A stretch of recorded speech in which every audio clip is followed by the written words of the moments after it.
Sofa দিয়া আপনি যে 2 মিনিট পর পর এই সোফাটার উপরে বন, সোফাটা টেম্পার কইনা যাইবো না?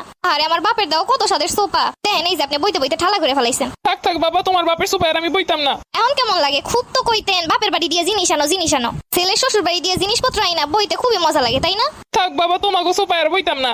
শাশুড়ি মা সব মনে আছে আমার, কম কথা শোনা নাই বাপের বাড়ির জিনিস নিয়ে। এবার বাপের বাড়ি দিয়ে জিনিসপত্র আনছি, বুঝাই দিব মজা। একটা বাটি বের করি, ক্ষীর খাইতে মন চাইতাছে। শাশুড়ি আম্মা, আপনার এনা কইছি আপনি আমার বাটিগুলা নষ্ট করবেন না। আমি আবার কি কাজ কাম করে অনেক কষ্ট হয়ে গেছে, একটু বই। হায় আল্লাহ, কি হয়েছে রে বৌমা? আম্মা আমি এটা কি করতেছেন? কি করলাম আমি? আমার বাপের দেওয়া জিনিসগুলো আপনি এমনি নষ্ট করে ফেলাইবেন। এইসব কি কইতাছো বৌমা? সরেন সরেন, নামেন আপনি সোফা দিয়া। আপনি যে 2 মিনিট পর পর এই সোফাটার উপরে বন, সোফাটা টেম্পার কইনা যাইবো না? আরে আমার বাপের দাও কত স্বাদের সোফা, দেখেন এই যে আপনি বইতে বইতে ঠালা করে ফেলাইছেন। থাক থাক বাবা, তোমার বাপের সোফা আর আমি বইতাম না। এখন কেমন লাগে? খুব তো কইতেন বাপের বাড়ি দিয়ে জিনিস আনো জিনিস আনো, ছেলের শ্বশুর বাড়ি দিয়ে জিনিসপত্র আইনা বইতে খুবই মজা লাগে, তাই না? থাক বাবা, তোমাকে সোফা আর বইতাম না। শাশুড়ি মা সব মনে আছে আমার, কম কথা শোনা নাই বাপের বাড়ির জিনিস নিয়ে। এবার বাপের বাড়ি দিয়ে জিনিসপত্র আনছি, বুঝাই দিব মজা। একটা বাটি বের করি, ক্ষীর খাইতে মন চাইতাছে। শাশুড়ি আম্মা, আপনার এনা কইছি আপনি আমার বাটিগুলা নষ্ট করবেন না। আমি আবার কি নষ্ট করলাম? আপনি ওই দিনও একটা বাটি ভাঙা ফেলাইছেন। ওইটা তো হাত ফসকায় পড়ে গেছিল।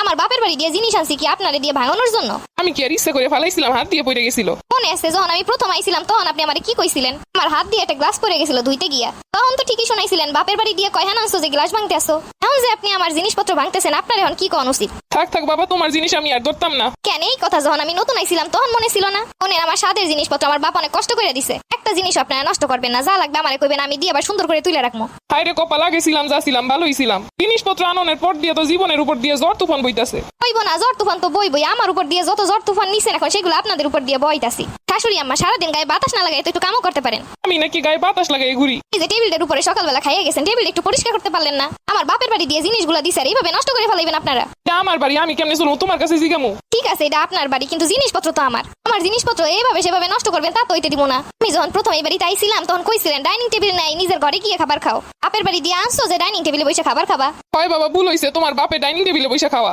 এখন কেমন লাগে এগুলো শুনতে? মানে তো ঠিকই বেলায় বেলায় এক একটা শুনাইতেন। এই বইলা বাপের বাড়ি দিয়ে জিনিস এই না এরকমের খোটা দিবা? একটা মেয়ে লালন পালন কইরা বড় কইরা তারপরে আপনার বাড়িতে পাঠায় আপনাদের সেবা যত্ন করানোর লাগে, আপনাদের ভালোবাসনের লাগে, কিন্তু এইগুলাই তো আপনাকে মন ভরে না। আপনাকে তো লাগবো জিনিসপত্র, আর না দিলে এক গাদা কথা। একটা বাপ তার মেয়ের রাজরানীর মতো কইরা বড় করে তার সামর্থ্য অনুযায়ী, তারপরে আপনাদের ঘরে আসে আপনাদের সেবা যত্ন করানোর লাগে। মা বাপ সাইরা আসা মেয়েটারে আপনারা আদর যত্ন না কইরা ভালো না বাইসা উল্টো সব জিনিস দিয়ে খোটা দিতে থাকেন, জিনিসপত্র নিয়ে খোটা দিতে থাকেন। কেন গো শাশুড়ি মা, জীবনে কি জিনিসপত্র চোখে দেন নাই? আপনারা তো আবার যৌতুক দেন না, খালি কথায় কথায় খোটা দিতে জানেন। কেন যে ছেলে শ্বশুর বাড়ি দিয়ে জিনিসপত্র নিতে গেলাম, যা ছিল ছিল তাই দিয়ে সংসার ভালো ছিল। যা কিছু ধরতে যাই তাতেই খোটা দেয়, কোথাও শান্তিতে একটু বসতেও পারি না। কি গো ননদিনী, কেমন আছেন? ভালোই আছি। ননদিনী একটু সাবধানে বইসেন। কেন গো, কি হইছে? বলছিনি তো বাপের বাড়ির জিনিস আমার একটা টান আছে না? বাপের বাড়ির জিনিস তো কি হইছে? এর জন্যই তো সাবধানে বইতে কইছি যেন নষ্ট না হয়। আমাকে কি ছোট লোক মনে হয় যে আমরা জীবনেও সোফা দেখি নাই? ছোট লোক না হইলে কি আবার মেয়ের বাড়ি দিয়ে জিনিসপত্র আনতে পারতেন? বাপের বাড়ি দিয়ে জিনিস নিয়ে এসে আবার বড় বড় কথা কইতাছো কেন শুরুতে যখন আইছিলাম তখন কত কথাই না শুনাইছিলেন এই জিনিসপত্র নিয়ে, মনে আছে? ঠিকই তো শুনাইছি, সবার বাড়ি দিয়েই তো জিনিসপত্র দেয় এখন। আগে হ্যাঁ, তাই আমিও জিনিসপত্র আনছি, আর আমার জিনিসপত্রের যত্ন আমি তো করবো নাকি? এরপর থেকে এই বাড়িতে আইলে একটু সাবধানে বইসেন রইসেন। বুঝিনি তো ঘরের সব জিনিসপত্রই তো আমার। এই বাড়িতে আমার মায়ের অনেক জিনিসপত্র আছে। ঠিক আছে, আপনার মায়ের জিনিসপত্রগুলো আপনার ইউজ করেন, আমারগুলো সাবধানে ধরেন। ছোট লোক থাকার বাপের বাড়ি দিয়ে জিনিস এই না আবার বড় লোকই দেখাইতাছে। আগে হ্যাঁ, আমি ছোট লোক হইলে আপনারা কি? আপনারা তো বড় ছোট লোক। এই বাড়িতে দেখতেছি আমার স্বাচ্ছন্দ্য মতো আওয়াজ হইবা না। 2 দিন আগে আমার যে জিনিসপত্র দিয়ে খোটা দিছিলেন তখন মনে ছিল না কোন কথাটা কেমন লাগে?